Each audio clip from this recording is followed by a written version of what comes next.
Hai, gue Jo, aka Sasuke, dan kali ini gue mau ngomongin tentang sebuah scam yang sangat biadab. Guys, sekarang scam itu di mana-mana. Lu scroll Facebook, lu pasti lihat link pinjaman uang apapun, itu scam.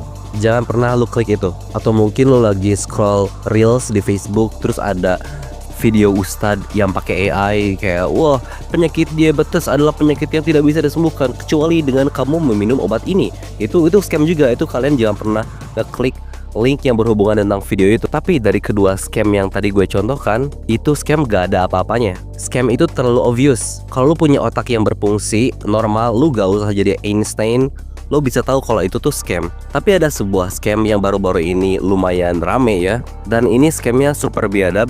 Lo bukan kehilangan 1 juta, 2 juta, tapi lu kehilangan semua isi uang di dalam account bank lu. Gue nyebut scam ini namanya scam oknum polisi. Jadi pertama-tama mereka pasti tahu identitas lo dari nama asli, alamat, dan nomor NIK. Yang kedua, lu bakal dikasih tahu kalau misalnya ada orang jahat yang melakukan pencucian uang secara ilegal, itu pakai data diri lo. Nah, dan dari 2 step tersebut mereka bakal ngambil uang lo secara perlahan. Bukan cuma ngambil uang lu, tapi ngambil uang orang tua lu juga. Dan scam ini udah lumayan rame ya. Ada beberapa contoh dari postingan Facebook ini gue liatin. Yang pertama ada dari si Maulana Sodikin. Penipuan karena kebocoran data, istri gue hampir kena. Modus baru penipuan mengatasnamakan oknum polisi. Awalnya istri gue ditelepon seseorang yang ngaku polisi. Katanya mau bantu penyelesaian kasus karena data istri gue dipakai orang lain atas nama Putri Ayu. Ternyata itu modus, dan parahnya pelaku akhirnya terciduk. Dan ya bisa kalian baca sendiri ya, lumayan panjang. Di sini ada beberapa menit video yang sebenarnya videonya panjang, itu sekitar 6 menitan, 9 menitan. Tapi gue mau liatin 1,5 menit aja supaya kalian punya gambaran gimana sih kalau misalnya kalian terscam. Atas nama Feni Oktaviani. Iya betul. Nah, di sini Anda berlokasikan di Jawa Barat, benar? Ini siapa ya? Baik, dengan saya Tommy Herlambang, saya dari Kepolisian Polda Jawa Barat di sini. Ya, atas nama Tommy Herlambang. Di sini Anda berdomisili di Jawa Tengah. Jawa Barat, benar? Mau apa ya? Ada apa? Baik, jadi tujuan kami menghubungi Anda ini adalah mendapatkan sebuah laporan dari Biro Keamanan Umum Jakarta bahwasanya data pribadi Anda ini telah digunakan oleh tersangka yang tidak bertanggung jawab. Digunakannya untuk melakukan aktivitas legal di sini. Maka dari itu kami meminta keterangan terkait identitas Anda itu kepada orang. Kalau kalian lihat video tersebut, kalian pasti notice satu hal. Kalau misalnya penyampaian si polisinya itu agak kurang, rada agak profesional, yang menjadikan itu mencurigakan. Tapi guys, meskipun penyampaiannya kayak gini, tapi korbannya lumayan banyak. Bahkan ada yang sampai hilang 72 juta. Hilang 72 juta bagi orang biasa itu bisa jadi gila, guys. Bisa jadi gila. Tapi Jo, apa hubungannya scam ini dengan thumbnail yang lu gunakan? Itu VTuber di thumbnail gue namanya Futsuri. Salah satu VTuber paling apes seantero Indonesia. Karena bukan cuma dia dijulidin sama ibu-ibu. Ini BTW ibu-ibu kontol. Tapi VTuber ini juga kena scam dengan modus yang sama. Dan ya, si scammer itu menang. Dia meraup 7 juta dari VTuber tersebut, yang mana 7 juta itu keseluruhan dari M-bankingnya. Akhirnya si VTubernya pun speak up. Gusar pasti marah banget, sedih banget. Dia buat postingan di Facebooknya kayak gini. Jadi ini untuk postingannya si Futsuri, ada disclaimer sama ada kronologi dia di scam. Dan bukan cuma dia bikin postingan di Facebook aja, dia pun bikin sebuah live khusus ngomongin tentang hal ini. Dan live-nya itu sejam 40 menit. Tapi kalian tenang, gue bakal rangkum, jadi kalian gak usah terintimidasi dengan durasi live-nya. Ini untuk disclaimernya. Futsuri waktu itu berada di kondisi kecapean habis pulang dari perjalanan jauh naik motor dan kehujanan. 2. Hal ini murni kelalaian Futsuri sendiri. Dan apesnya Futsu kena penipuan di kondisi yang kurang mendukung. 3. Futsuri tidak meminta bantuan apapun. Masalah ini akan Futsuri urus sendiri. Futsuri hanya berbagi pengalaman agar jadi pembelajaran untuk semua agar tidak terkena modus yang sama. Nah, kalau kalian lihat live-nya si Futsuri, itu dia sering bilang berkali-kali disclaimer itu. Kayak misalnya si Futsuri itu udah pulang naik motor, terus kehujanan, terus ini itu. Mungkin dia takut ditolol-tololin sama viewersnya. Tapi gue ngerti banget di posisi Futsuri, memang dia itu lagi vulnerable.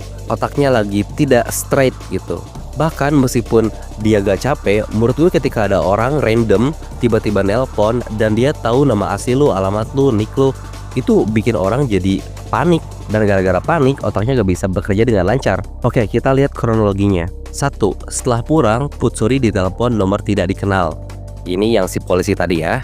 2. Si penipu bilang kalau Futsuri terlibat kasus penggelapan uang, plus pelaku juga menyebutkan identitas asli Futsuri.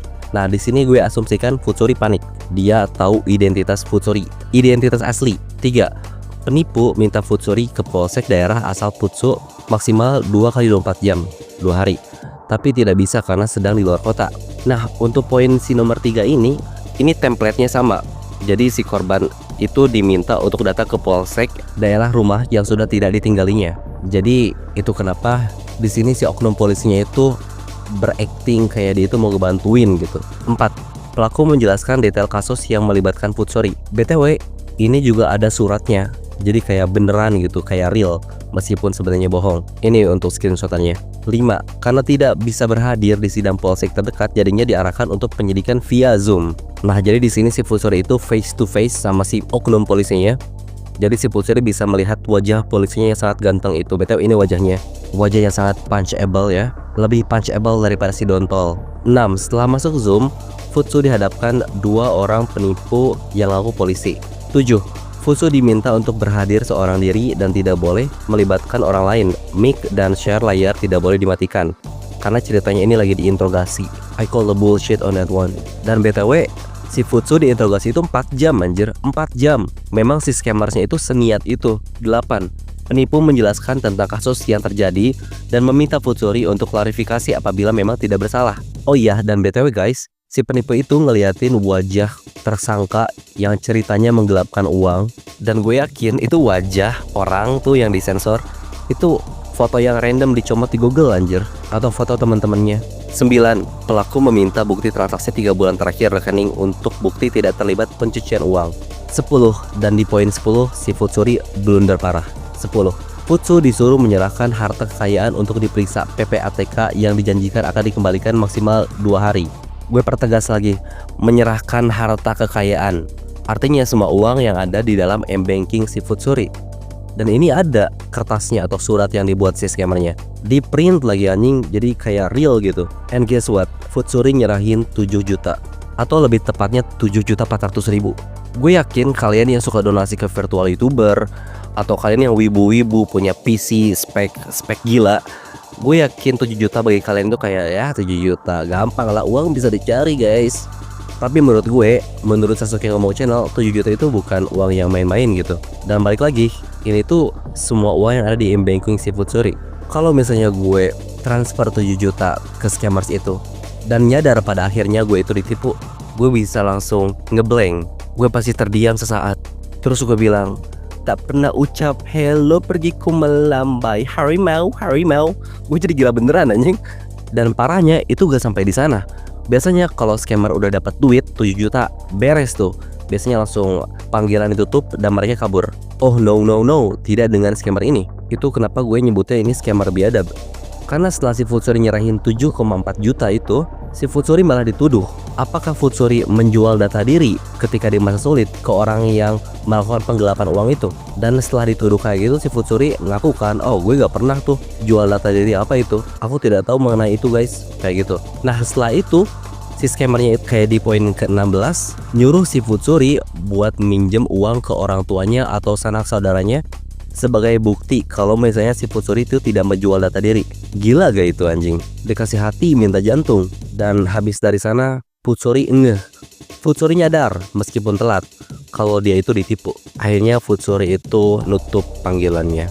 Dan ya, cerita ini tidak berjalan dengan happy ending karena si Futsuri di scam 7,4 juta melayang. Sekarang gue belum tahu update-nya kayak gimana. Apakah akun bank si scammer udah dibekukan atau gimana? Gue belum tahu, belum ada update-nya. Tapi semoga orang sekarang jadi lebih aware kalau misalnya ada loh modus penipuan kayak gini. Dan untuk si Futsuri sendiri itu sangat disayangkan ya. Kondisi psikologis orang itu beda-beda. Ditambah mungkin timingnya si Futsuri lagi down banget, lagi vulnerable. Jadi kita gak bisa nyalahin si Futsuri. Wah Futsuri kamu bodoh sekali, kenapa kamu bisa tertipu dengan hal ini, bla bla bla. Banyak orang yang ketipu. Dan to be honest, gue gak ngerti kenapa dia bisa tahu identitas si Futsuri ya. Itu gue gak tahu dia dapatnya dari mana. Jadi ya guys, stay safe. Bye guys.